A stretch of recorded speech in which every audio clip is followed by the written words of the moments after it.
Fired for a stolen Rolex. My housekeeper quietly left behind a cracked burner phone. When I turned it on, I discovered my husband was planning my death for my inheritance. Morning sunlight sliced through the large glass panes of the dining room, glinting off the white porcelain and sterling silver cutlery laid out with precision. The aroma of freshly brewed espresso and avocado toast, Ryan's favorite, wafted from the kitchen. On the surface, Amelia's life was a perfect oil painting: a handsome, successful husband, a luxurious home in the elite enclave of Greenwich, Connecticut, and complete financial freedom. Amelia placed a coffee cup to the right of Ryan's plate, smiling as she heard her husband's footsteps descending the grand staircase. But the smile slowly vanished when she saw his face. Ryan didn't look like the calm, composed marketing director he usually was. His face was flushed, his hair slightly disheveled, and his breathing was heavy. His crisp white shirt was on, but the cuff on his left wrist was unbuttoned, leaving it bare. "Honey, what's wrong?" Amelia asked softly, reaching out to touch his arm. Ryan brushed her hand away gently, his eyes darting around the room. "My watch, Amy. The Rolex Daytona. Where did you put it?" Amelia frowned. "The Rolex, our anniversary gift. Isn't it always in the watch winder on your dresser?" "It's empty," Ryan snapped, his voice a notch higher than usual, making Amelia jump. "I've checked there. In the drawers in my jacket pockets, nothing. The box is there, but the watch is gone." "Maybe you forgot where you put it last night after coming home from the city," Amelia tried to soothe him, though her own heart began to beat faster at the uncharacteristic panic in Ryan's eyes. It was an expensive watch, easily worth tens of thousands, but Ryan was reacting as if his life depended on it. "I didn't forget, Amelia. I always put it there." Ryan rubbed his face harshly. "I have a huge meeting today with major clients. The big boss from Singapore is flying in. Appearance is everything." Ryan didn't finish his sentence. Instead, he spun around his gaze, locking on the kitchen where an older woman was wiping down the marble island. Maria. The woman in her late 50s had worked for Amelia since before she was married. 10 years of flawless service. Maria looked down her body, trembling slightly under the sudden tension that filled the air. "Maria," Ryan called out sharply. Maria flinched, nearly dropping the cloth in her hand. "Yes, sir." "Did you see my watch, silver band, black dial, the one I usually keep on the dresser?" "No, sir. I would never touch anything on your and Mrs. Amelia's dresser. I only clean the floors," Maria answered, her voice trembling. Ryan strode closer, his steps intimidating. "Are you sure? It's just you and Amelia who have access to our bedroom when I'm at work? Amelia wouldn't take her own husband's things." "I swear to God, sir, I didn't take it," Maria began to cry. Amelia immediately intervened, standing between Ryan and Maria. "Ryan, wait. Don't just accuse her. Maria has been with me for 10 years. She's never even kept the change from grocery shopping. Let's just look again slowly. Maybe it slipped between the sofa cushions or fell in the car." Ryan looked at Amelia with a strange expression. It was a mixture of anger, fear, and something else she couldn't read, like desperation. "We don't have time to look slowly, Amy. That's an asset, and I don't trust anyone right now," Ryan hissed coldly. "Move. I'm searching her room." Ryan, Amelia gasped, but he had already strode toward the service area, heading for the small room behind the kitchen where Maria lived. Maria's room was small but tidy. There was a plastic wardrobe, a simple cot, and a small fan. The walls were adorned with photos of her grandchildren back in her home country. The usually peaceful space was now in turmoil. Ryan yanked everything out of the plastic wardrobe, worn-out house dresses, aprons, and prayer beads scattered across the floor. "Ryan, stop this! This is outrageous!" Amelia cried, grabbing her husband's arm. Maria stood in the doorway, sobbing as she watched her privacy being violated. "Shut up, Amy. You're too naive," Ryan barked without looking at her. He knelt roughly, lifting Maria's mattress, and there it was. A dark green velvet box, a spare watch box Ryan usually kept in the bottom drawer of their own closet. It was lying under the bed, covered in a thin layer of dust. Ryan snatched it with a theatrical flourish. "See this?" Amelia stared, speechless. Ryan opened the box. Empty. "Where's the watch?" Ryan turned, shoving the empty box in Maria's face. "The box is here, which means you've already sold the watch." "Huh." Maria's face went as white as a sheet. Her legs gave out and she collapsed to the floor. "For the love of God, sir, I don't know why that box is there. I've never seen it before. I swear, sir. Thieves never confess. If they did, the prisons would be full." Ryan tossed the box to the floor with a sickening thud. Amelia was confused, her logic at war with her heart.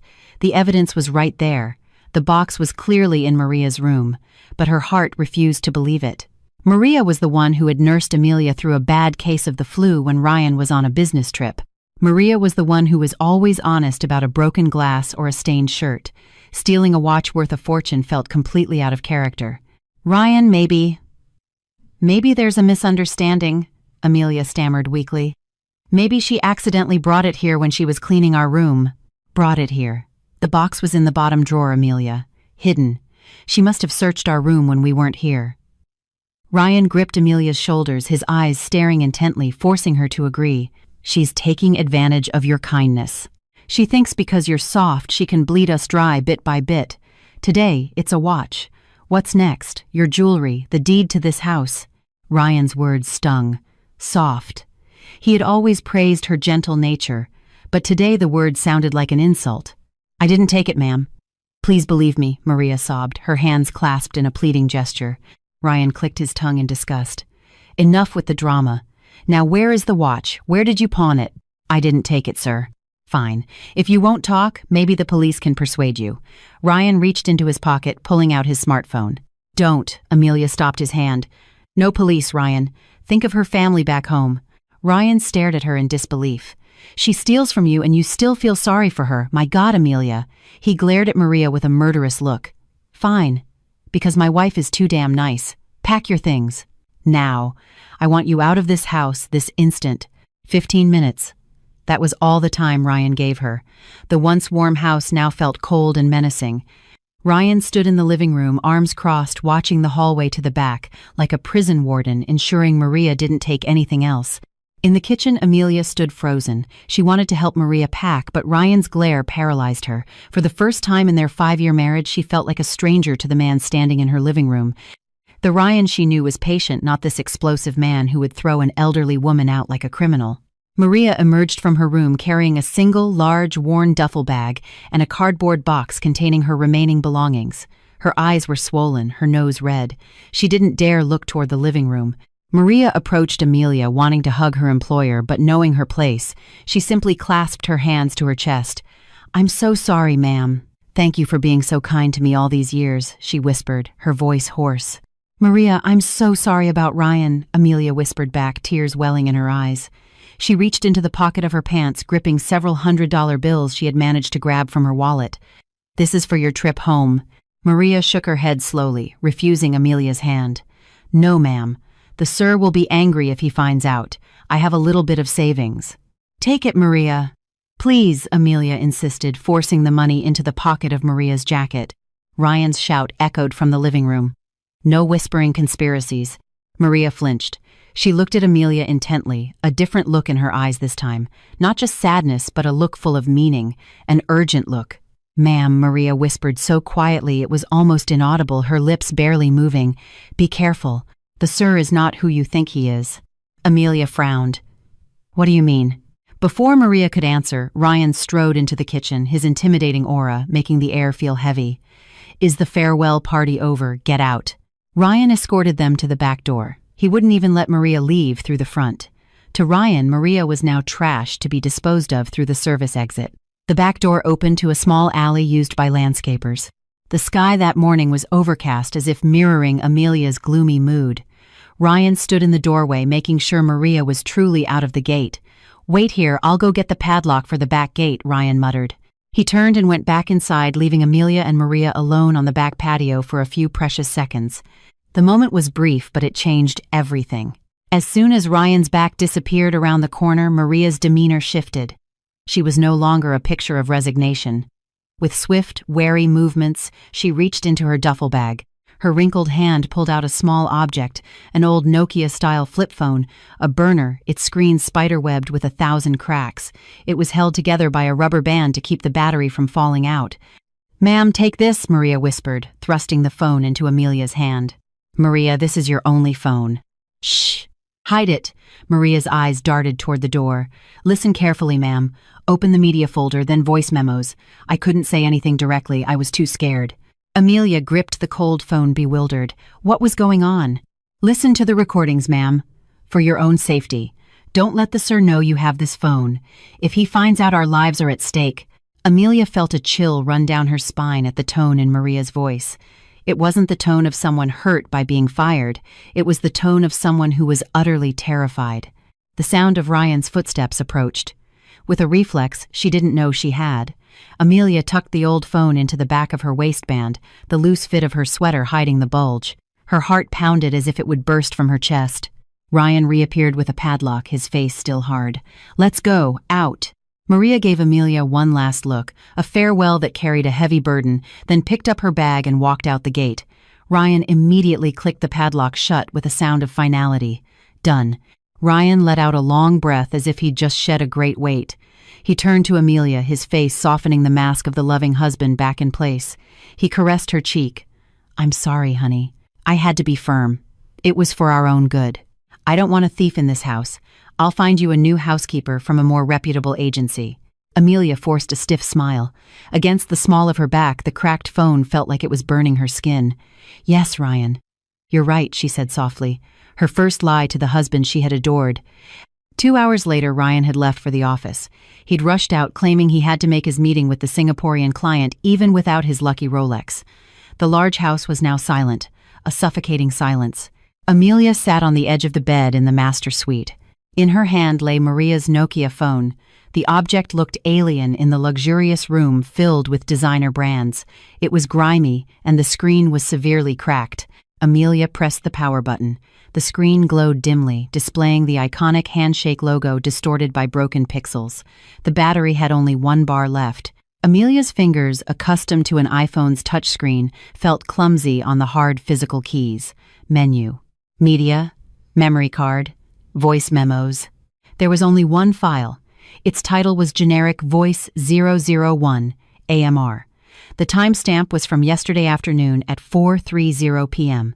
At that time, Amelia had been at a charity luncheon, and Ryan should have still been at work. Amelia swallowed hard, her finger trembling over the center OK button. Play. At first, there was only static.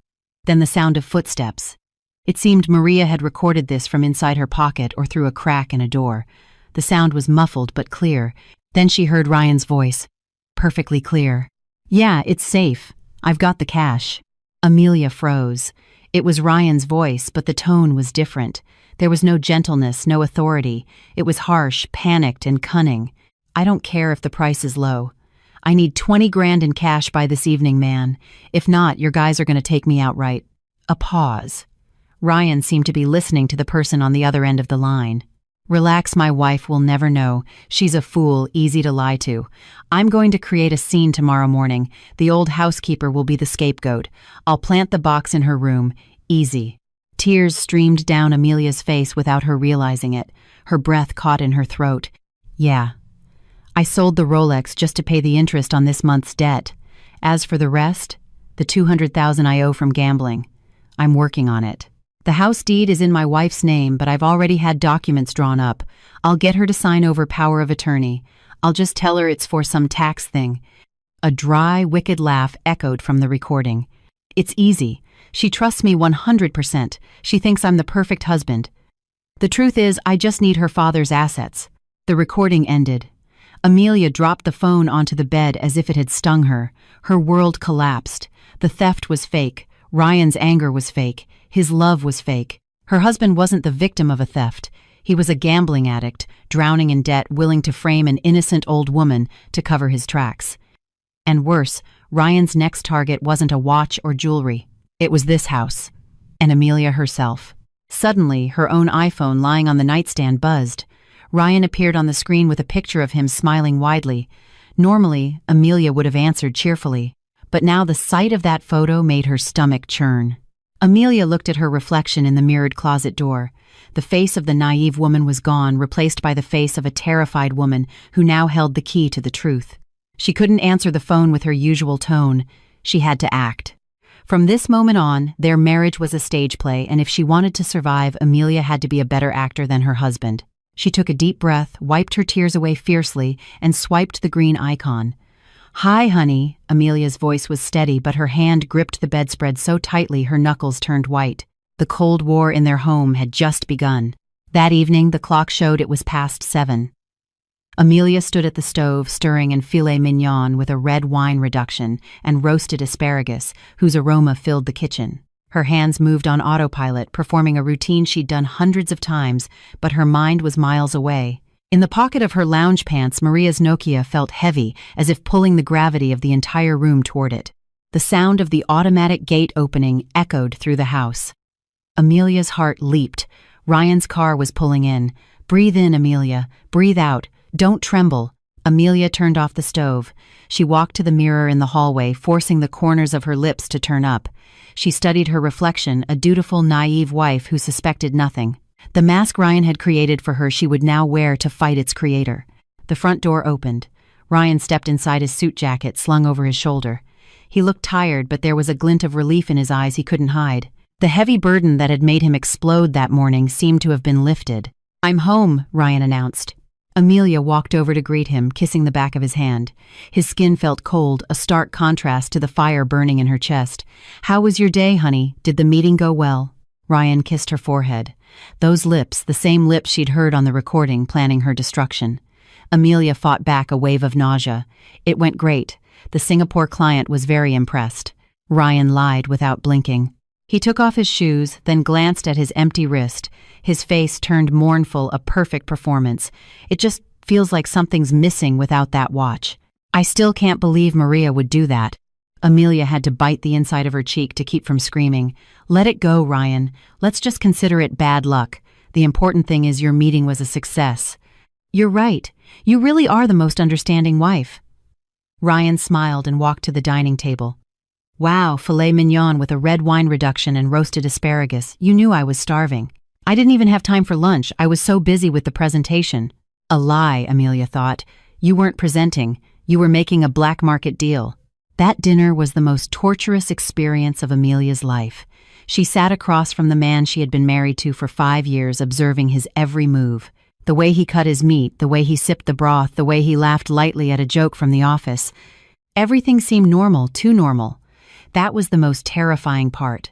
Ryan wasn't a monster who looked menacing. He was a monster who could laugh cheerfully after destroying someone's life.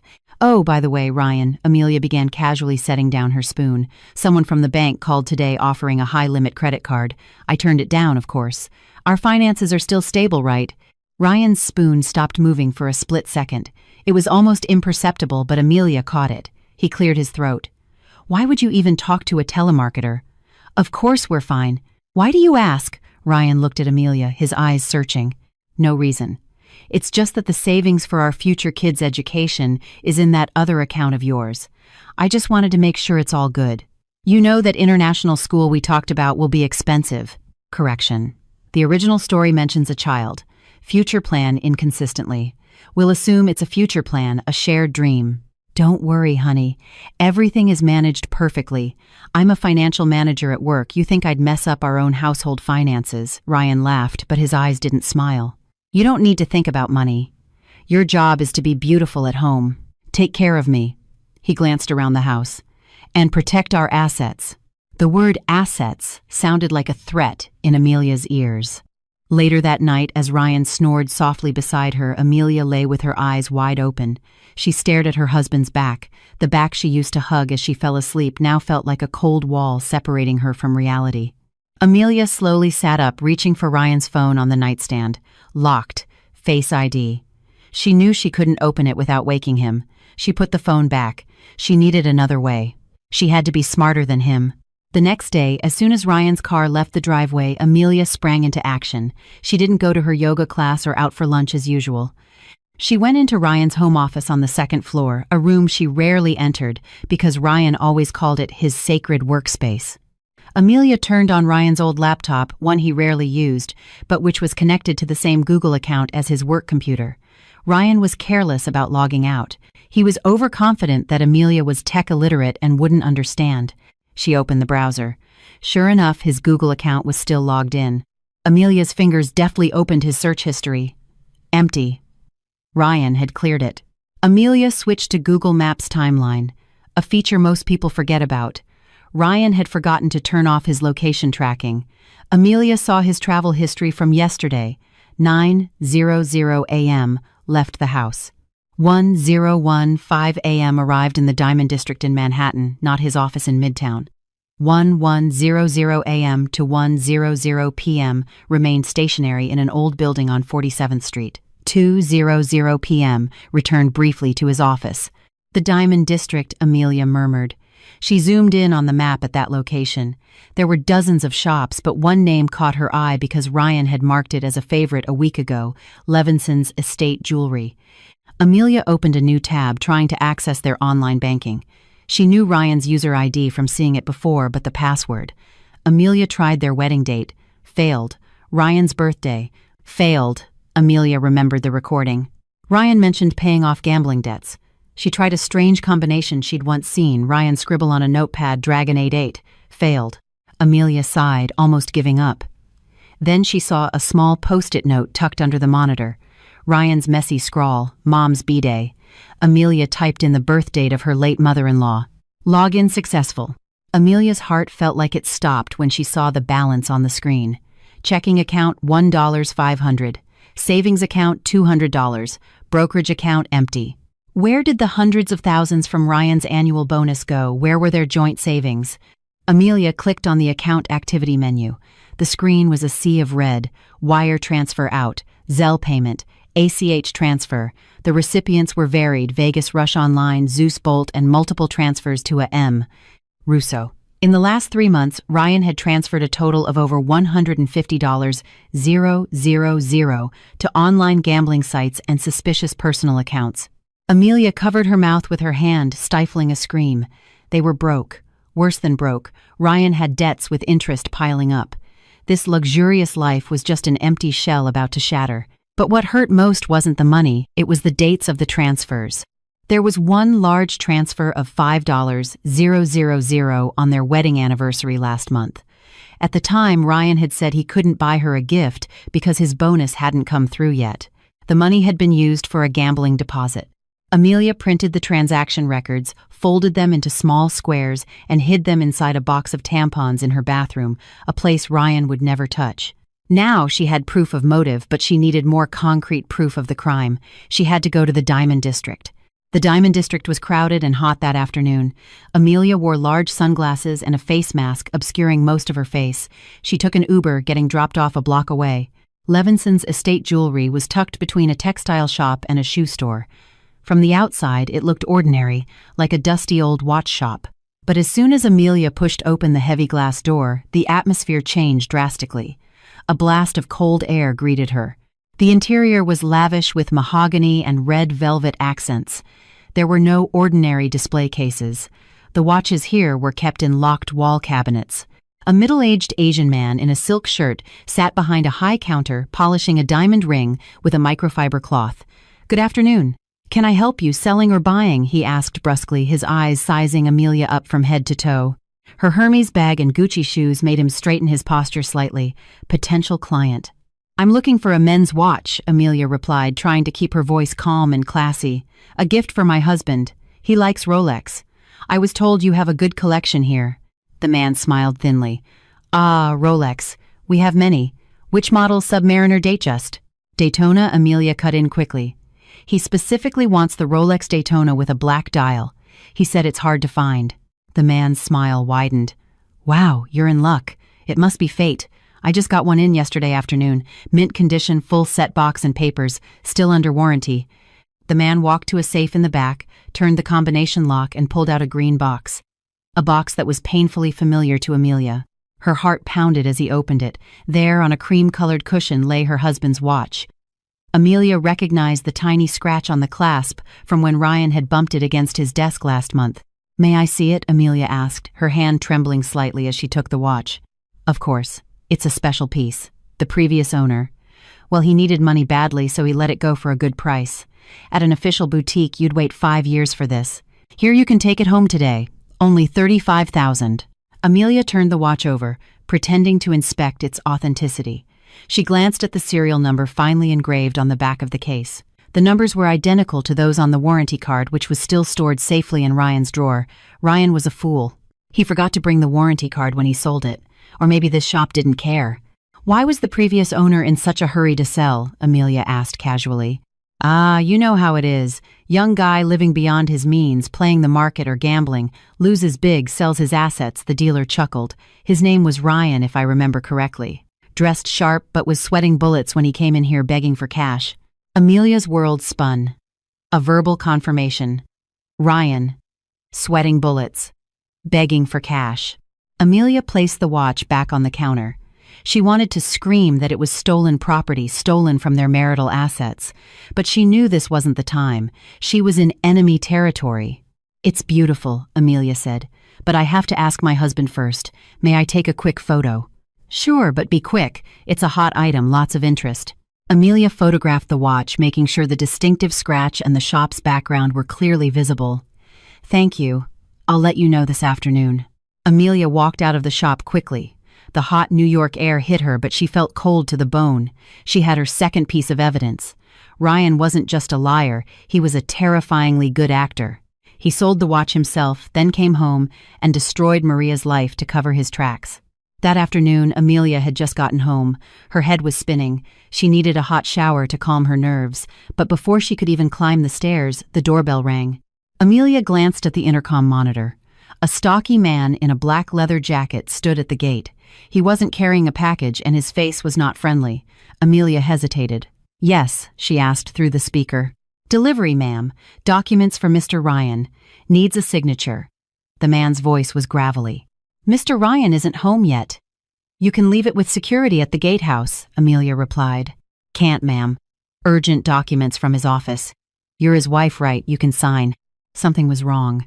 Amelia's instincts, now sharpened by paranoia, screamed danger, but if she didn't go out, the man might get suspicious or cause a scene. The neighborhood was quiet at this time of day. Amelia grabbed a small pair of scissors from a console table drawer, slipped them into her pocket, and walked to the gate. She didn't open it, speaking through the iron bars. "Where's the package?" Amelia asked curtly. The man smiled a smile that didn't reach his eyes. He stepped closer to the gate, gripping the bars with a hand covered in chunky rings. "You're Mrs. Amelia Wright," his voice lowered. It was no longer the voice of a delivery man. "Please, tell your husband. 10. The boss sends his regards." Amelia's face paled. "Who are you my husband doesn't have business with?" "With people like you." She tried to sound brave, though her knees were shaking. The man chuckled softly. "Oh, Mr. Ryan has a lot of business with us. Tell him this week's interest payment is late. The deadline is tomorrow at noon." The man pulled out a Zippo lighter, flicking it open and letting the flame dance in front of Amelia's face, separated by the gate. "If he's 1 minute late, we can't guarantee this pretty house of yours will stay so comfortable. Leave or I'll scream for security," Amelia threatened. "Go ahead and scream. The security guard in this complex owes us money too." The man snapped the lighter shut. "Remember, ma'am, tomorrow at noon, or we'll take something else as collateral. Maybe your car. Or maybe you." He winked, then turned and walked away, hopping on a sport motorcycle parked down the street. Amelia collapsed behind the gate, her legs giving out. The threat was real. They knew where she lived. They knew her name. Ryan hadn't just spent their money. He had brought mortal danger to their doorstep. Amelia knew she couldn't wait. She had to act before the boss decided to collect his debt by force. That night, Ryan wasn't home. He sent a short text, "Working late. Don't wait up." Amelia knew he wasn't working. He was probably trying to find another loan to cover the interest payment or gambling again, hoping for a big win to solve everything. A vicious cycle. Amelia went back to her room and locked the door. She took out Maria's burner phone again. There was another recording she hadn't listened to. Maria had said, "recordings plural." Amelia rechecked the folder. She was right.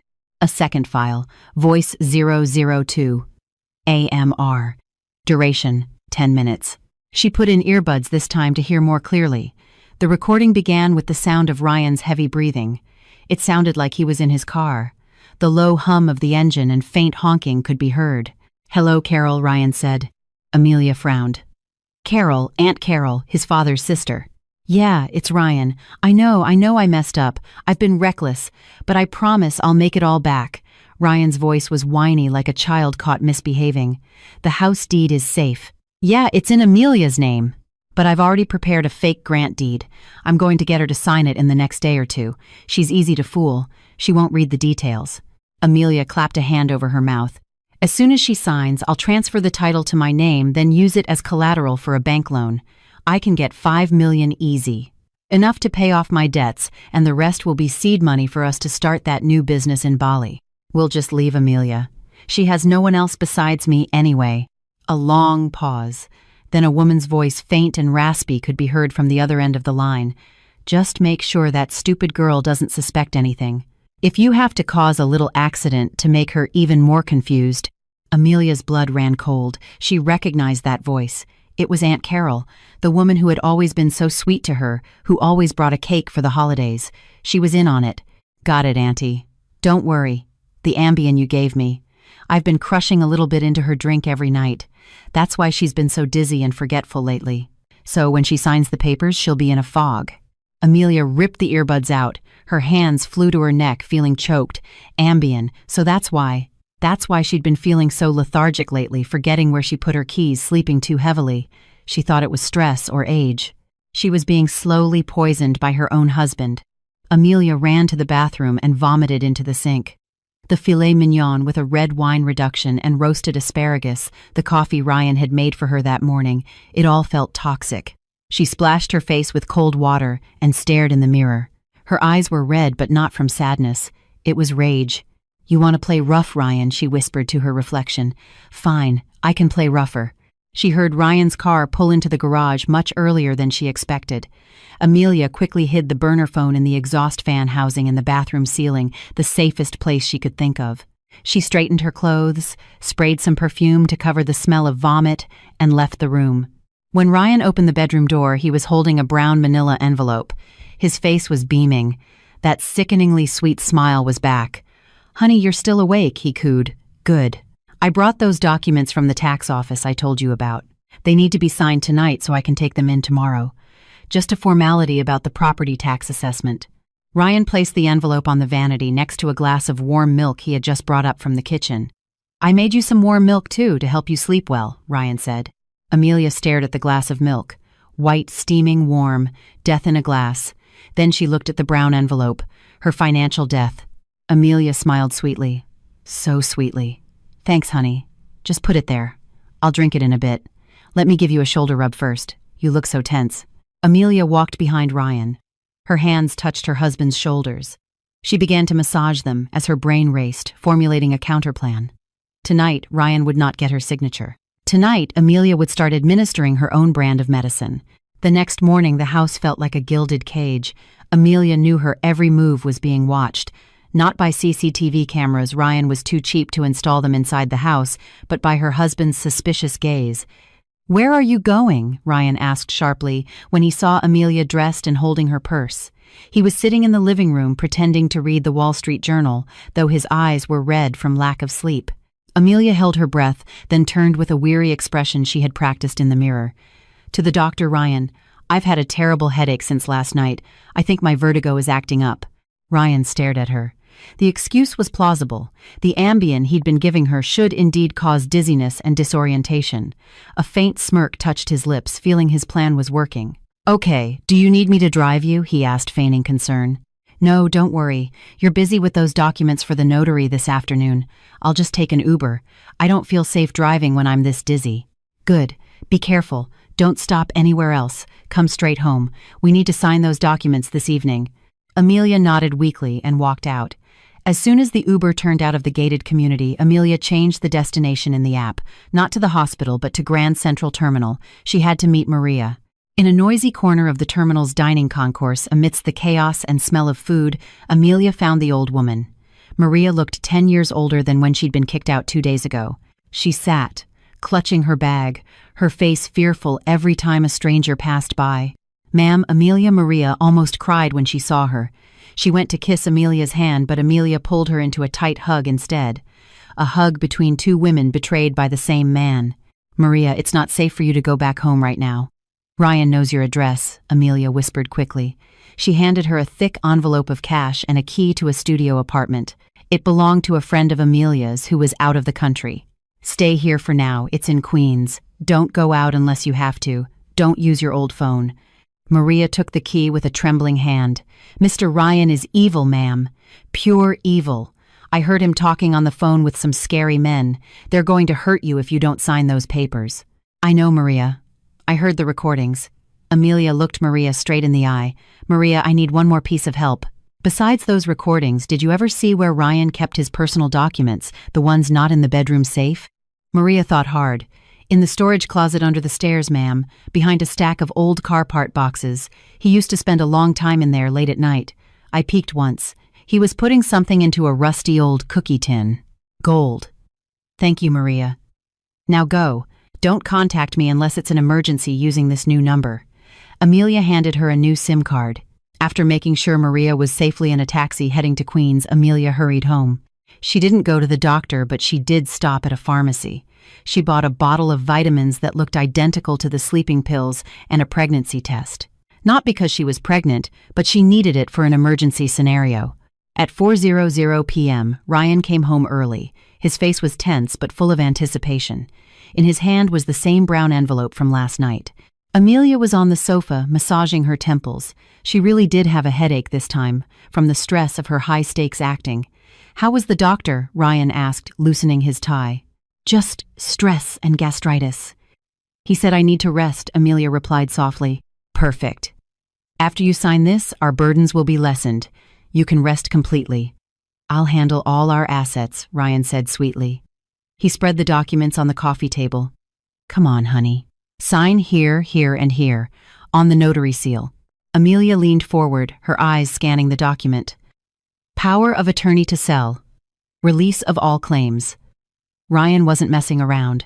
This document would give him full authority to sell her parents' inherited house without her future consent.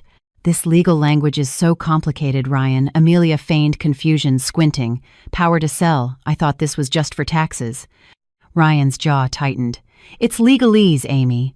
That's just the standard format from the lawyer to get the tax deductions. You trust me, don't you?" He held out his expensive Mont Blanc pen, almost forcing it into her hand. Amelia took the pen, her hand shaking. This wasn't an act. She was genuinely terrified. If she signed, it was over. If she refused now, Ryan might resort to violence driven by the looming deadline from his loan shark. "Let me get you some water first," Amelia said, trying to stall. "No. Sign it first," Ryan barked, his patience gone. Amelia flinched. Ryan realized he had snapped. Sorry, honey. I'm just in a hurry. The notary's courier is waiting. Come on, sign." Amelia touched the tip of the pen to the paper. The black ink met the white page. And in that instant, Amelia made her move. "Ouch!" Amelia cried out, clutching her stomach. Her left hand accidentally knocked over a glass of water on the table. Splash water spilled across the table and onto a portion of the documents. Amelia Ryan yelled in panic, grabbing the papers to save them from the spreading puddle. "Sorry, Ryan, my stomach is cramping so badly," Amelia moaned, curling up in pain. Ryan was busy dabbing the documents with a napkin. Luckily, only the top page got wet. The signature page is fine. He pushed the last page towards her again. "Quick, sign it before it all gets ruined." Amelia took the pen again. This time she had no other choice. She signed her name over the notary seal. Ryan's face broke into a wide grin as he watched the ink dry. He snatched the paper, stuffed it back into the envelope, and clutched it like a child with a new toy. Done. "You go rest now. I have to get this to the courier." Ryan kissed her cheek quickly and rushed out of the house. Amelia sat up straight. Her stomach ache vanished instantly. She watched her husband's retreating back with a cold gaze. Ryan didn't realize that during the water spill incident, in the chaos of wiping the table, Amelia had swapped his Mont Blanc with a pen she'd bought earlier that day, a Frixion erasable gel pen. And more fatally for Ryan, she had signed her name with a slight deliberate alteration to the loops in the A and I'm. A microscopic difference that would cause the bank's signature verification to fail when compared against her official ID. The bank would reject Ryan's loan application, but Ryan would only find that out tomorrow when he was standing confidently in front of the bank manager, and by then, Amelia had to be ready for his rage. That night passed with an eerie calm. Ryan came home with a box of fancy cupcakes, acting like the best husband in the world. He felt he had won. He felt he held the deed to the house in his hands. "I'm taking a half-day off tomorrow," Ryan said while eating a cupcake, "to finalize the tax stuff." "Okay, honey," Amelia replied curtly. While Ryan was in the shower, Amelia moved quickly to the closet under the stairs. As Maria had described, it was musty and dusty. Amelia moved aside boxes of old car parts. In the darkest corner, hidden under a greasy rag, was a rusty old tin of Danish butter cookies. She opened it. Inside were not cookies, but a pile of used SIM cards, a few voided checks, and a small black notebook. Amelia opened it. It was Ryan's ledger of sins. January lost $20K poker. February lost $15K slots. March borrowed $50K from Aunt Carol. Collateral Amelia's SUV title. Amelia ran to the drawer where she kept the title for her Honda CR-V. Empty. Her car had been mortgaged to Aunt Carol for a month. She returned to the book. The last page detailed his plan: target Greenwich House, estimated value $8M, plan quick sale for $5M cash, escape to Bali with Aunt Carol and Vina. Vina, who was Vina? Amelia flipped a page. A photo was tucked inside. A photo of Ryan with his arm around a young, sexy woman at a nightclub. On the back was written, "My lucky charm, Vina." Amelia's hand crumpled the photo. So it wasn't just gambling. There was another woman. And Aunt Carol, his own aunt, supported all of it. They were a syndicate of family parasites. Amelia put the tin back, but she took the black book and the photo. Tonight she would start playing with Ryan's sanity. When Ryan came out of the bathroom, he found a piece of paper on his pillow. On it was written the number $35,000, the exact price he'd sold the Rolex for.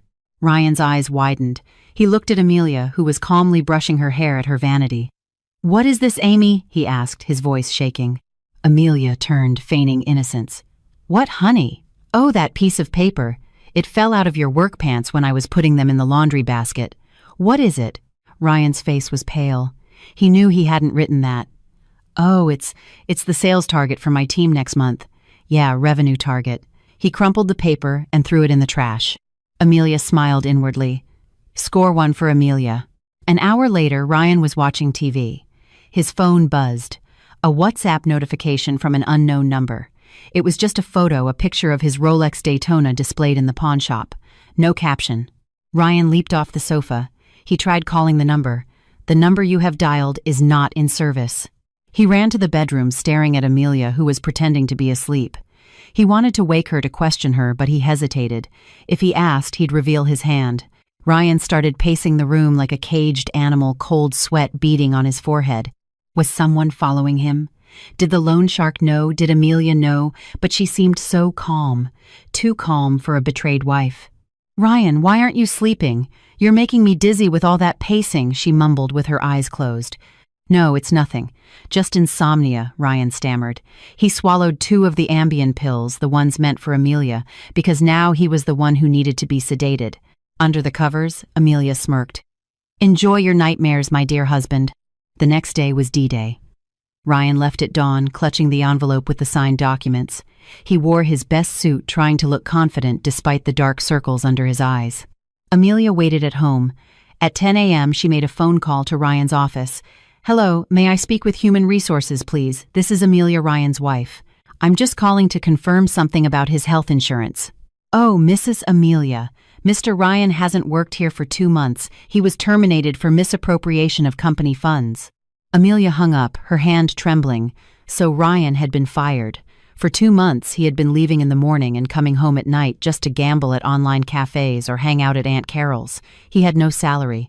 The grocery money he'd given her last month was from selling more of her jewelry. 11:30 a.m. Ryan's phone, which Amelia had bugged with a tracking app she'd installed while he was sedated, showed his location at a major private bank in Midtown. Amelia pictured the scene: Ryan handing over the documents, the teller checking a supervisor being called, and finally, the rejection.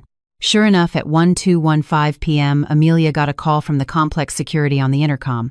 "Ma'am, there are some men here looking for Mr. Ryan. 3 of them, big guys. They seem impatient." The loan shark's men. The deadline had passed. "Tell them he's out and do not let them in," Amelia ordered. "They're insisting, ma'am. They're waiting right outside the main gate." Amelia cut the intercom. She took her phone and sent a short text to Ryan's number. "Ryan, some men are at the house. I think they're friends of yours. They're carrying crowbars." Across town in the bank lobby, Ryan had just been escorted out by security for causing a scene when his loan application was flatly rejected. The reason signature not a match and the ink used was partially erased by the heat of the scanning machine. Ryan read Amelia's text. His face went from red with anger to a pasty gray. "Loan denied. Thugs at his house. He was trapped. He couldn't go home, but he had no money to run. The only place he could vent his fury and force Amelia to re-sign correctly this time was at home. He had to risk it. He had to sneak in through the back. Ryan called Amelia. "Amy, listen to me. Don't leave the house. Lock all the doors. I'm coming home now." "Ryan, who are they? I'm scared," Amelia said, her voice a perfect imitation of panic.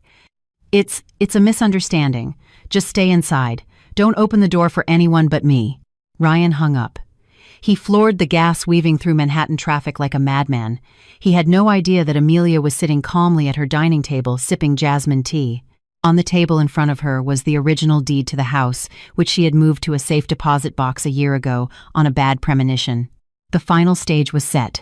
Ryan managed to get into the house through a side garage door, unseen by the thugs at the front gate. He burst in breathless, his suit wrinkled, his hair a mess. The house was quiet, the curtains drawn, the lights dim. On the dining table, candles were lit. 2 plates of steak sat cold alongside a bottle of wine. Amelia was sitting at the head of the table wearing an elegant maroon dress. Her makeup was flawless, a stark contrast to the chaos Ryan felt. "Ryan, you're home. How did you get in? Your guests are still out front," Amelia greeted him softly. Too softly. Ryan didn't care about the steak or the candles. He strode toward her, gripping her shoulders. "What did you do to that document?" he hissed. "Your signature was wrong. The bank rejected it. You did it on purpose, didn't you?" Amelia gently pushed his hands away. She picked up her wine glass, swirling the contents. "Sit down, Ryan. Let's talk about this calmly." "There's no time to talk. Those men outside want to kill me. Amelia, re-sign it now." "The right way." Ryan pulled a new crumpled set of documents from his briefcase. Amelia took a sip of her wine, then looked at Ryan. Her gaze made him take a step back. It was empty, cold, and piercing. "I know about the watch," Amelia said flatly. Ryan froze, his mouth slightly agape. What? "I know you framed Maria. I know you sold the Rolex in the Diamond District for $35,000. I know you have over $100,000 in gambling debts. I know you were fired 2 months ago." Each sentence was a sledgehammer blow, and Amelia held up the small black notebook she'd found. "I know about Vina, and your plan to throw me away after you drained all my assets." Ryan was frozen solid. The anger on his face morphed into pure horror. His mask shattered into a million pieces. The stupid wife he'd underestimated had uncovered all of his secrets. "How? How did you find out?" Ryan's voice was a hoarse whisper. Amelia placed the book on the table. "From Maria's old burner phone that you dismissed. She recorded everything, Ryan. Your disgusting plans, your phone call with Aunt Carol, all of it." Ryan stared at the black book, then at Amelia's face. Slowly, the fear in his expression vanished, replaced by something far more terrifying: desperation. He laughed, a small chuckle that grew into a loud, crazed laugh. "Wow. So my wife is smart after all. I misjudged you." Ryan walked to the front door, locked it, and pocketed the key. Then he walked to the kitchen and pulled a large carving knife from the wooden block. "Well, if you know everything, then I guess I don't have to pretend anymore, do I?" Ryan twirled the knife in his hand, his eyes wild. "I need that money, Amy, and I'm going to get it, either with your willing signature or with your dead thumbprint. The choice is yours, darling. Sign this now, or I'll make sure those thugs outside find your body and think they're the ones who killed you." Ryan stepped forward. Amelia remained seated. She didn't run. Her right hand slowly moved under the table, gripping something she had taped there earlier. "Did you think I was that stupid, Ryan? To plan a romantic dinner with a murderer without being prepared?" The dining room lights suddenly went out. Total darkness. It wasn't an accident. Under the table near her knee, Amelia had attached a smart plug to the main lamp. With a single tap on her phone hidden in her lap, she cut the power. "Damn it, Amelia, turn on the lights!" Ryan's panicked shout echoed in the dark. There was a loud screech as a chair was shoved back, followed by the thud of the knife hitting the wooden table. He had swung it blindly. Amelia didn't answer. In the darkness, she slipped from her chair, crawling silently across the thick rug toward the kitchen island. Ryan's breathing was heavy and ragged. "Don't play games with me, Amy. The door is locked. I have the key." A blinding white light cut through the darkness. Ryan had turned on his phone's flashlight. The beam swept wildly across the room. Amelia hid behind the marble island, her heart pounding. Ryan looked terrifying, his face lit from below a demonic silhouette. His expensive jacket was gone, his shirt soaked with sweat, the carving knife gripped tightly in his hand. "Come out, you bitch," he screamed, kicking a dining chair over. "Sign the damn papers or I'll cut off your fingers one by one until you're willing to hold a pen." Outside, a loud banging started at the front gate. "Bang, bang, Ryan, get out here, we know you're in there." The thugs' voices were muffled but clear. Ryan glanced toward the front window, his face pale. He was trapped. In front, deadly debt collectors. Inside, a wife who held the keys to his destruction. The pressure snapped his sanity completely. "This is all your fault, Amelia," he raved. He started walking toward the kitchen, waving the flashlight and knife. "If you weren't so cheap, if you'd just died sooner like your parents, I wouldn't be in this mess." Amelia fumbled in a nearby drawer. She was looking for the weapons she had prepared. Not a knife. Her hand found a cold cylinder, a portable fire extinguisher, and a can of pepper spray. Ryan was getting closer. The beam of light swept the floor, nearing her hiding spot. "Ah, there you are," he hissed, spotting the hem of her red dress. He lunged. Amelia leaped up. "Eat this, Ryan." She discharged the fire extinguisher directly in his face. A cloud of white chemical powder filled the air, choking him. "Arg, my eyes," Ryan screamed, dropping the knife. He clawed at his stinging eyes, choking on the powder. Amelia didn't waste a second. She kicked the knife far under the refrigerator and ran for the stairs. Her destination, the master bathroom on the second floor, her final fortress. She ran up the stairs, tearing the slit in her dress higher to move faster. Below, she could hear Ryan coughing and cursing. "Amelia, I'm going to kill you." His heavy footsteps followed. He was chasing her, fueled by pure rage.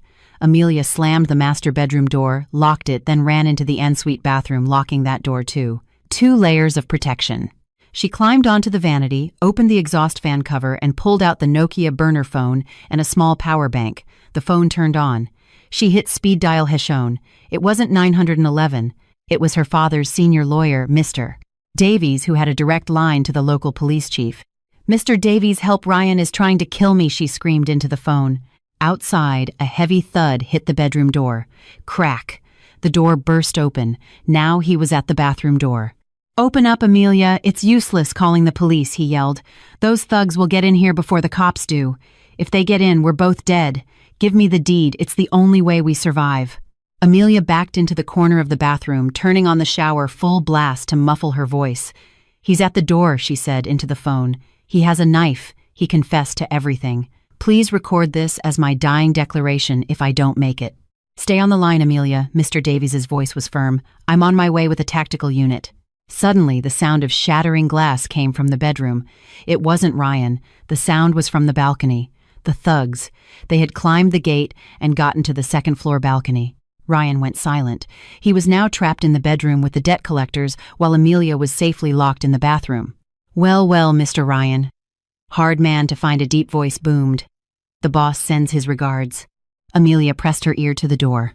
Wait, man," Ryan's voice was panicked, pleading. "Don't hurt me. My wife is in the bathroom. She has the deed. Break down the door and take it. It's all yours." Tears fell from Amelia's eyes. Even at the end, he was trying to sacrifice her. "Move," the thug's voice said. Kaboom! A powerful kick hit the bathroom door. It splintered. Kaboom! The hinges buckled. Amelia looked around for a weapon. A shampoo bottle, a toothbrush. Useless. Wait. Her hair straightener. It was still plugged in from earlier, its indicator light glowing red. 450 degrees Fahrenheit. She unplugged it, gripping the handle like a hot dagger. Crash. The door flew open. A thug in a leather jacket stepped in, a triumphant sneer on his face. Behind him, Ryan trembled, his face caked in white powder. "The deed, pretty lady," the thug said, reaching for her. Amelia didn't flinch. "I don't have it. The original is in a safe deposit box. I swallowed the key." The thug laughed. "Don't be a comedian." He lunged to grab her hair. As his hand shot out, Amelia swung the hot straightener with all her might, clamping the scorching ceramic plates onto his palm. The smell of burning flesh filled the small room. "Arrgh," he howled, yanking his hand back. Seeing his chance, Ryan didn't help his wife. He shoved the injured thug at Amelia and bolted for the balcony, intending to jump. "Get him!" the burned thug yelled to his partner. Amelia was knocked backward into the bathtub, her head hitting the tile. Her vision swam. The burner phone clattered to the wet floor. The injured thug got up, his eyes red with rage. He pulled out a switchblade. "You're dead." Amelia scrambled her hands, finding a bottle of heavy-duty porcelain cleaner. As he swung the knife, she splashed the caustic liquid in his face. Another scream. He was temporarily blinded, swinging the knife wildly. Amelia crawled out of the tub and ran from the room. On the balcony, Ryan was dangling from the railing, hesitating to jump. He saw Amelia. "Help me, Amy. Pull me up," he begged. Amelia stood in the doorway staring at her husband. In the distance, sirens grew louder. "Do you hear that, Ryan?" she asked coldly. "Please, Amy, I'm going to fall." Amelia stepped forward not to help, but to pick up Ryan's phone, which had fallen to the floor. The screen showed an incoming call from Aunt Carol. Amelia answered and put it on speaker. "Ryan, where are you? The police are raiding my house. They know about the money laundering. You have to run, Ryan. Don't you dare involve me," Aunt Carol's hysterical voice shrieked before the line went dead. Ryan heard it all. His face was a mask of utter despair. His world was over. "Enjoy the hell you've created, Ryan," Amelia whispered. She turned and walked back inside, leaving him hanging there. A moment later, the front door was smashed open, not by thugs, but by a SWAT team with Mr. Davies right behind them. "Police, don't move." The thugs in the house and on the balcony surrendered immediately. Amelia walked down the stairs, her red dress torn her body, aching her hair a mess, but she stood tall. Mr. Davies rushed to her, wrapping his own suit jacket around her. "Amelia, are you all right?" She nodded weakly. "I'm safe, Uncle." Police led the thugs out. Then 2 officers brought Ryan in from the side garden. He was limping. He had jumped and sprained his ankle. His hands were cuffed behind his back. As they passed, Amelia Ryan stopped. He looked at her all arrogance, gone replaced by the face of a pathetic loser. "Amy," he whimpered, "help me. Tell them this was just a domestic dispute. I promise I'll change. I'll go to therapy. We can start over." Amelia looked at him with empty eyes. The old Amelia would have fallen for it, but the recordings had killed that woman. She reached into Mr. Davies's jacket pocket and pulled out a clear evidence bag containing the cracked, wet Nokia phone she had picked up from the bathroom floor. Officer Amelia said loudly, handing the bag to the lead detective, "This is the evidence. Inside are recordings of conspiracy to commit murder, asset fraud, and embezzlement committed by my husband and his aunt. Please prosecute him to the fullest extent of the law." Ryan's eyes bulged. "Amelia, how could you—" "Take him away," Amelia commanded coldly, not looking at him again. Ryan was dragged away, screaming curses at her, his voice fading into the night. The night ended with Amelia sitting on the sofa in her wrecked living room surrounded by a crime scene investigation team. This house wasn't a palace, it was a stage, and tonight the final curtain had fallen. 6 months later, the sound of waves crashing against the shore was a soothing balm. A sea breeze fluttered the white curtains of a small, charming villa on the coast of Santa Barbara. Not lavish, but warm and comfortable. Amelia sat on the terrace with her laptop, checking the reports for her new business, an online boutique she had built from the personal savings she'd managed to salvage. The legal battle had been long and draining, but the result was satisfying. Ryan was sentenced to 12 years in prison on multiple counts. His debts were not her problem, thanks to a prenuptial agreement her late father had insisted on. Aunt Carol had suffered a stroke while trying to flee the country and was now under guard in a hospital prison. Vina had vanished and was reportedly a fugitive in another fraud case. The Greenwich house was sold. Amelia wanted no part of those memories. "Ma'am, Amelia, the coconut water is ready," a familiar voice called from the kitchen. Maria emerged with a tray holding 2 glasses of fresh coconut water and a plate of fried bananas. The old woman's face was now healthy and full, her smile wide. She wore a bright new sundress, a gift from Amelia. "Thanks, Maria." "Sit with me," Amelia invited. "Oh, it wouldn't be proper," Maria said softly. "Sit. That's an order," Amelia teased. Maria laughed and sat down beside her. Amelia closed her laptop. She took something from a drawer. A small gift box. "This is for you." A late birthday present. Maria opened it carefully. Her eyes widened. Inside was the latest smartphone, sleek and new. "Oh my goodness, ma'am. My old one still works." "That old phone is a retired war hero." Maria Amelia smiled. She pointed to a small glass frame on the living room wall. Inside, mounted like a museum piece, was the cracked Nokia phone with its rubber band. It was a monument. A worthless little object that had saved both their lives. "If it weren't for that phone and your courage, Maria, I'd either be dead or homeless right now," Amelia said, taking the old woman's wrinkled hand. Maria wiped away a tear. "I just did what was right, ma'am. God is always watching. Bad people will always fall. Good people will be safe." "Yes, they will," Amelia added, "but sometimes good people have to stop being naive to survive." They both looked out at the sunset, the sky painted in hues of orange and purple.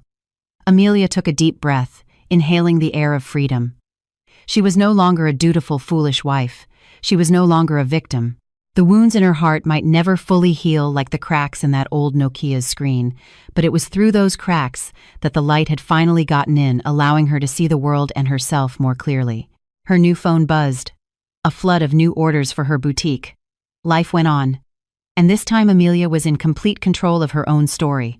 What do you think? If you were in Amelia's shoes when Ryan begged for forgiveness at the end, would you have shown mercy for the sake of old memories, or would you have made sure he was locked away for as long as possible? Type "forgive" or "prison" in the comments. I want to see what you would do.